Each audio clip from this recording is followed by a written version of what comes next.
కళ్ళు కైపెక్కించే పోకళ్ళు కాటేస్తే కాదంటానా ఇప్పుడైనా వయసేమైనా సొగసేమైనా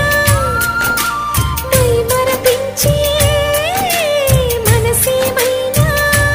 నవ్వు నవరాత్రి నీ కోసం తీసుకువస్తున్నా మైనా